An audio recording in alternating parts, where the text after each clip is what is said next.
I still remember the exact tone of her voice when she said it. Calm, detached, almost mechanical. Like she was reading off a grocery list instead of ending 5 years of love. Ethan, she said, staring at the cup of coffee between her hands. I just feel nothing anymore. No yelling. No tears. Just that quiet sentence that split my life in two, before and after. For a few seconds, I couldn't speak. My mind refused to register what she meant. I kept waiting for her to smirk, to tell me it was a joke, that she was just tired.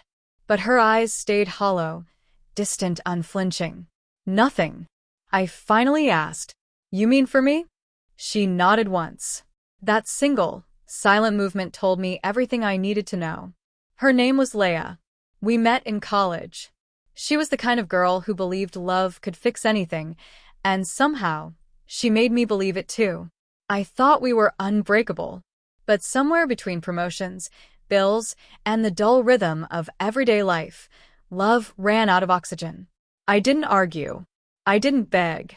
I just stood up, paid the check, and walked out of the cafe. She didn't stop me.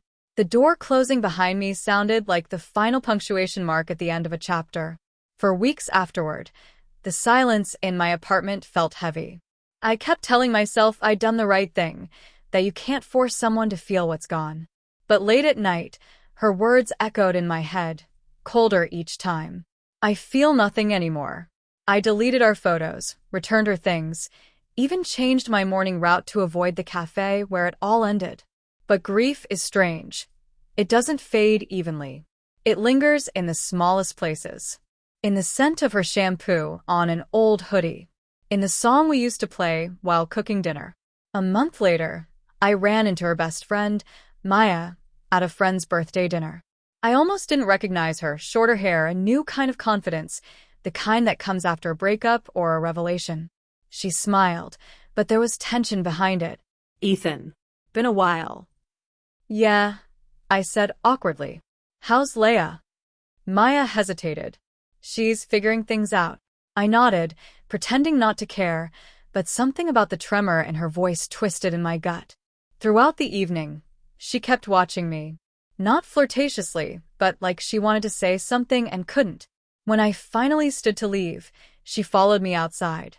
Ethan, wait. We stood under the yellow glow of a streetlight. The night smelled like rain. She looked nervous, almost guilty. I probably shouldn't say this, she began softly. But I can't stay quiet anymore. My pulse quickened. Say what? Maya took a deep breath, her eyes flicking to the ground, then back to mine. Leah didn't just stop feeling. She redirected those feelings. I frowned. What does that mean? She's been seeing someone for a while now, Maya whispered. Even before she told you, she felt nothing. The words hit harder than I expected. I could have accepted distance, indifference, maybe even depression, but betrayal? That was something else. You're sure? I asked. Maya nodded. I saw them together. More than once. I told her it was wrong, but she said she'd end it soon. Instead, she ended things with you. The street seemed to close in around me. Every breath felt heavier. Why are you telling me this now? I asked quietly.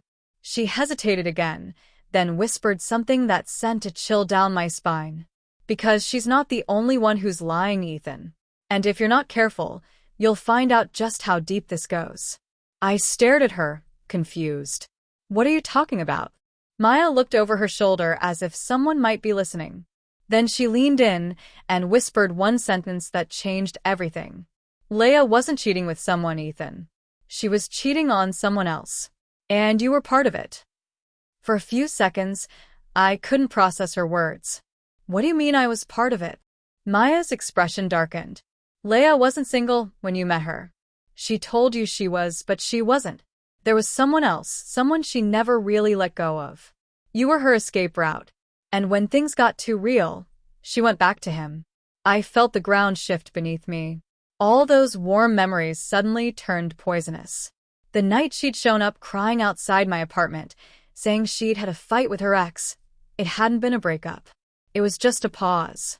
I was the distraction, not the destination. I wanted to deny it, to say Maya was mistaken, But deep down, I knew there had been signs. Late-night phone calls she took outside, deleted messages, sudden mood swings after checking her phone. I'd seen it all, but love made denial look noble. Maya's voice softened. I'm sorry. I just thought you deserved the truth. I told her years ago that secrets like that always rot from the inside. Then she left me standing there under the flickering streetlight, my chest hollow and burning. I didn't drive home right away. I walked. I needed the air, even if it hurt to breathe it. Back in my apartment, I poured a drink and sat in the dark. The silence was different now. Not peaceful, not sad, just empty. I replayed every word Leia had ever said, every smile, every apology.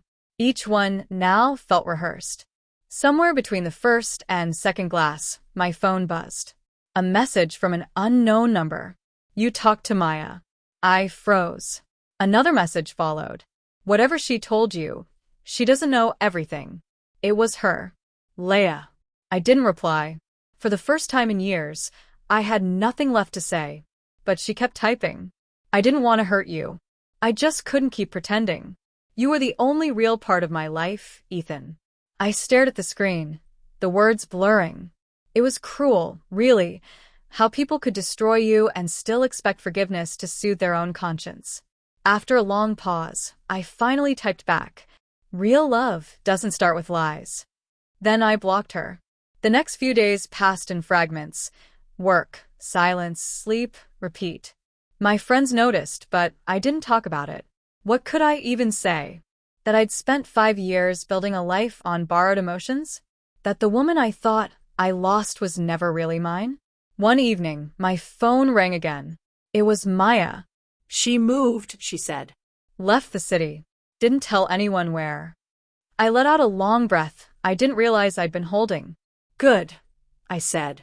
Maya hesitated. I didn't tell you this to hurt you, Ethan. I told you because I've seen too many people waste their lives loving ghosts. Yeah, I said quietly. I know. We stayed silent for a moment before she added softly. You're not the fool here. You're just the one who loved honestly. That line stayed with me long after the call ended. Weeks turned into months. Slowly, the